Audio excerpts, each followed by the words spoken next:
obviously with a joint, MF Gloom. Over obviously MF Doom production right there. Homie sent that shit to me for the MF Doom tribute that I did, but it was a little too late. The tribute was already wrapped up. So it is what it is. So I'm like, basically this is year of the Doom, dog. This is what they doom this year, bro. So we going I'm gonna play a fucking something related to MF Doom on I would say like 60% of the episodes this year for sure. Rightfully so. So before we get even into MF Doom and all that shit, because we were kind of already touching on something before that song, you know who's an MC that I feel that way? Because I don't feel that way. Like, even though you didn't like answer, Art when he called you out on that, like you come from the battle world, you know what I'm saying? So It wasn't like I felt that way, but I did feel that way with like Keith Murray, like. Keith Murray and Fredro Starr, bro. Did you ever see this battle? Fuck up. This nigga talking all that bullshit. Vaguely remember, my name but is I can't place it in my mind. Firestar, representing Queens, New York, Brooklyn. What What the the fuck Cannabis is up? disaster. Oof, that's bad. Actually, listen, Fredro man. did better than fucking, I think, anybody anticipated. Fredro took that shit Throw your serious. motherfucking guns. Serious. And I'm like, yo, here's a guy who rarely talks about whack MCs. Like, the majority of Fredro Starr's catalog is like bitches, guns, drugs, pulling a heist, things like this. I would say 90% of Keith Murray's catalog is like whack rappers, Yeah. and the most beautifulest thing in Absolutely. that he sees, Absolutely. And he got way too fucked up, bro. He was fucked up, bro. Fucked up. When you're a lyricist going in to do shows or going in to do battles, bro, getting fucked up is not. If you're very articulate with what you're saying, you gotta really master your high if you want to like be delivering some like grade A MC shit, like and be intoxicated or know your material crazy well. Yeah. Because if you know your material super well and you got the memory for it, you can get super fucked up and still like kind of maneuver well. But if you even have like if you're a little rusty and then you get roasted, it's a wrap. For me, I've never been like I've had moments where I like gotten a little too fucked up and I fucked lyrics up. Yeah, have you ever had a moment where what's a show or a battle or whatever, just a live performance in general that you got way too fucked up and you woke up the next day like, oh, what did I do? Man, the one that pops to mind is the Murs Day tour. We there was one show that Murs had to leave the tour and he had a solo show pre-booked before we had booked our group tour. And it was in Kenosha, Wisconsin. And fucking he left and we did a Mayday only and a Cess Crew only show. And it was not the best promoted. It was in a very small like dive bar in the middle of Kenosha, just like out there, right?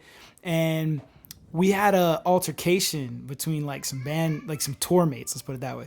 We had an altercation between two tour mates and it was really stressful and really tense that day.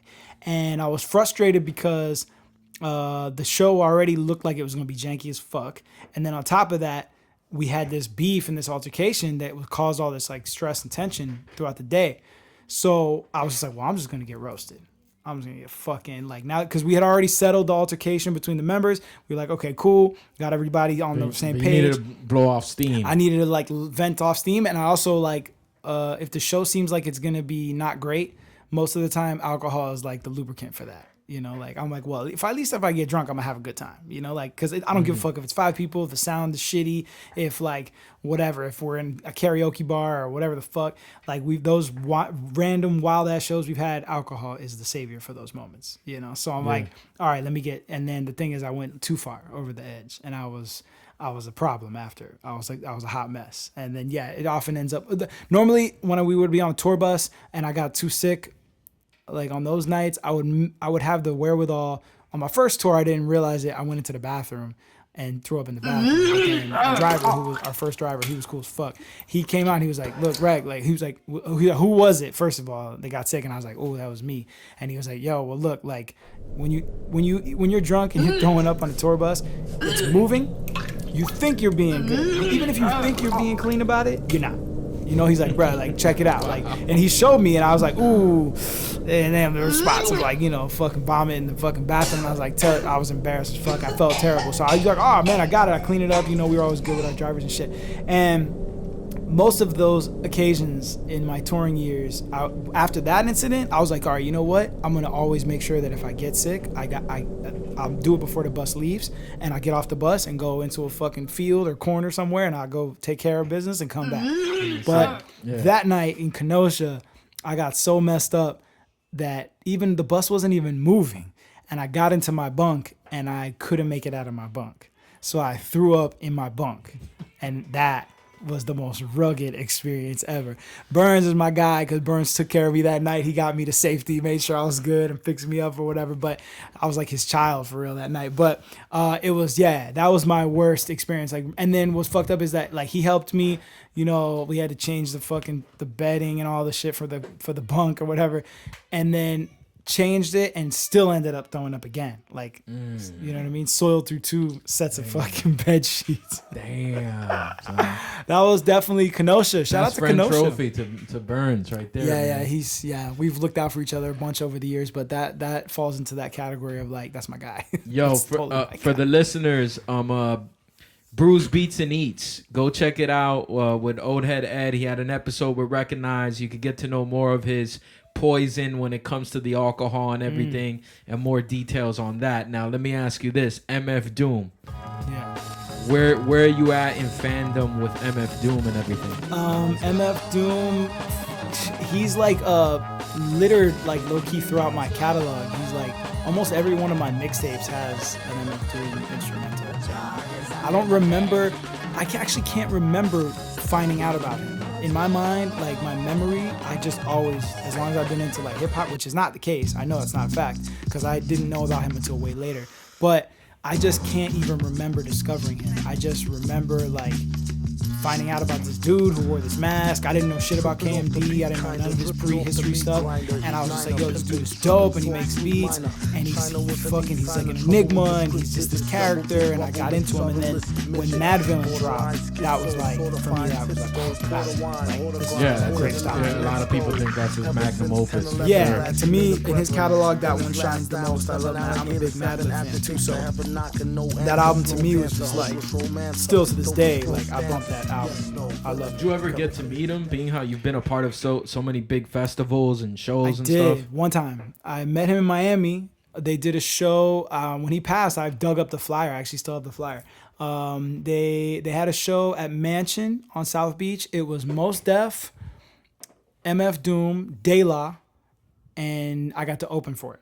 And It was like me, I think Butter Versus opened up as well. So it was like me and Butter, and then I brought Rudy, Goblin, and H2O to like open with me because it was during the Literats era. So we did the show, and before the show, he was walking around without his mask.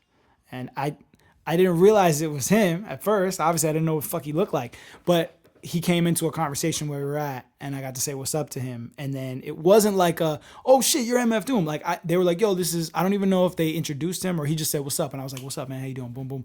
Gave each other a pound. And then later, it was one of those like somebody was like, yo, was that MF Doom? And I was like, was it? Oh shit, it was. And then we didn't. I think if my memory serves me correctly, we didn't really know it was him until he got on stage in the same fucking clothes. And that's like hours later. Oh, normally you'd be at sound check and then you go change and freshen up. Boom. He was like, nah, that day he was already chilling. He was in his fucking clothes for the day. He was walking around with no mask, not giving a fuck during sound check, doing his thing. And then when he came on to do sound check and the show, he was rocking the clothes to confirm for us that we had met him earlier. You know? Nice. Yeah. I'm a big fan, man. It was a shock that he passed like that, and getting announced like later after he passed, it was crazy. All right, so possibly not the best segue that I could do going into this joint. It's like greatest and also the worst segue. But yeah, let's just go into this one. Rest in peace, MF Doom. Rest in peace, man. Rest in power. Let's go.